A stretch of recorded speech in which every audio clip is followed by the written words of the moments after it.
everyone, welcome to my channel. My name is Jenny Wu, and in today's video, I'm going to be giving you tips on how to create a perfect resume. So for people who don't know, I went to school for finance and I had to take a business writing class, and that's kind of where I learned how to build my resume and make it look a lot more professional, and also how I landed jobs into my career right after college. So without further ado, let's get into this video. So this is going to be your mock resume, and the first thing we want to put is your name and contact information. So let's go ahead and put that at the top. Alright, so I brought in the camera a little closer so hopefully you can actually read the screen now. So first thing you want to put is your full name, your phone number, your email, your address, and then your mailing address. And this is just so if they want to contact you in any way, you already have all that information here for them. So something really important with resumes is you want to cater it to the job that you're applying for.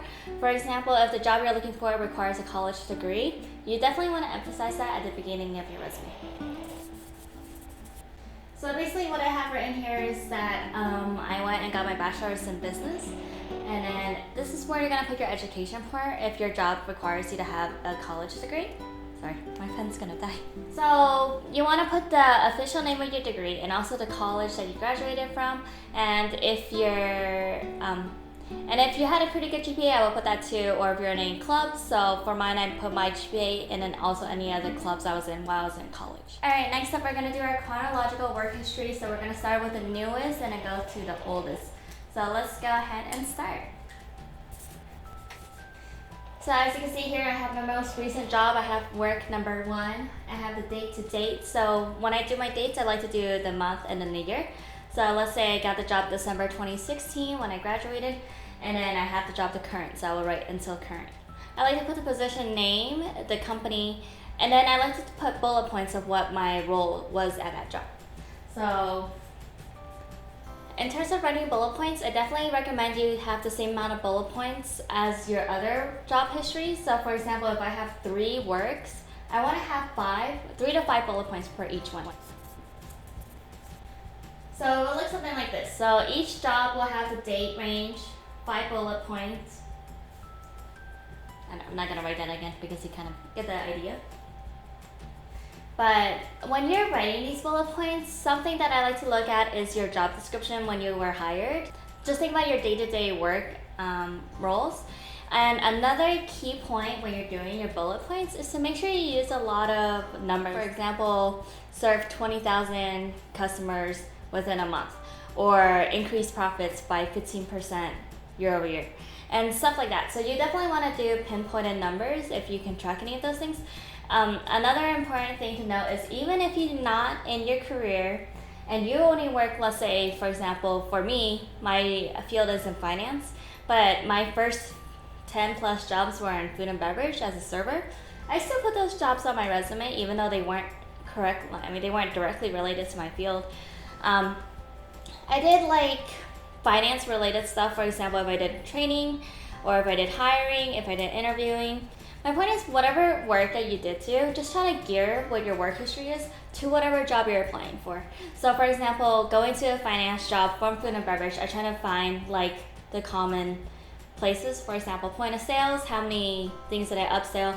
Customer service is really important because you want to make sure that you're able to communicate with your colleagues when you do start a career. Alright, so now we have your job history. So we have your ID information here, your school, and now your recent job history. And let's say you have some more space to the bottom of your resume. For example, when I graduated from high school, I didn't have any that much job history to put on my resume. So basically what you want to put here is any clubs you're in, extracurricular activities, courses that you've taken. For example, in college, I took a lot of business writing and business case classes. So that's something that you can put at the bottom. Another thing I like to put in the bottom is special skills.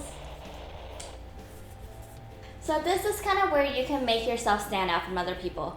For example, when I do my resume, I put all the programs I know how to use in my field, and also I have the languages I speak, or just some other things that I'm proud of that I've done. For example, volunteering. I used to volunteer a lot.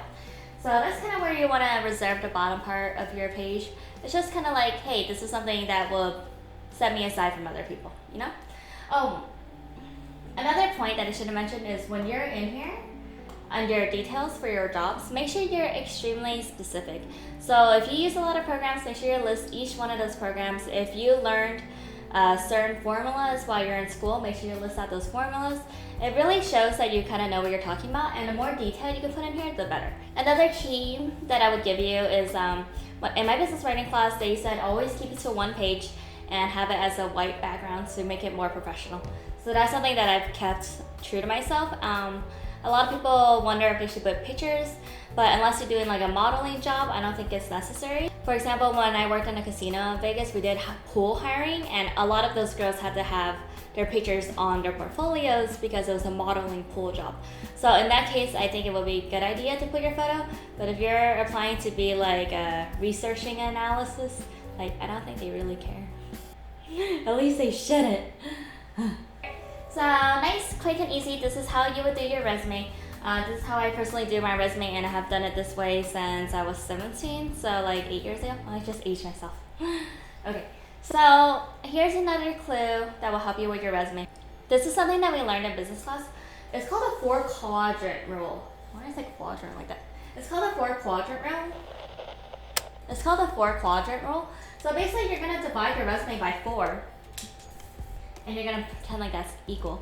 But the point is, you wanna have each one of your quadrants to have relatively the same amount of information in each square. So if you don't want to have a lot of white space like here, or the bottom is just white space, you wanna make sure that your information is definitely scattered throughout the page. And also, that's why we have the date range here, so that kind of fills up the right side, if you know what I'm saying.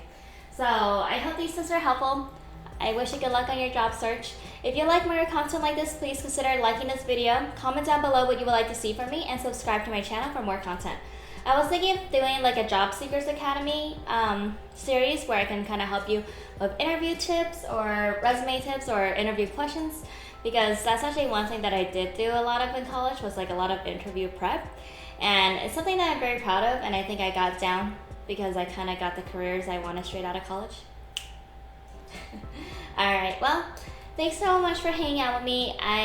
Like I said, I wish you the best on your job search. And I'm sorry if I got progressively sweatier. It's just I'm filming in a no AC room and I live in Vegas, so it's hot.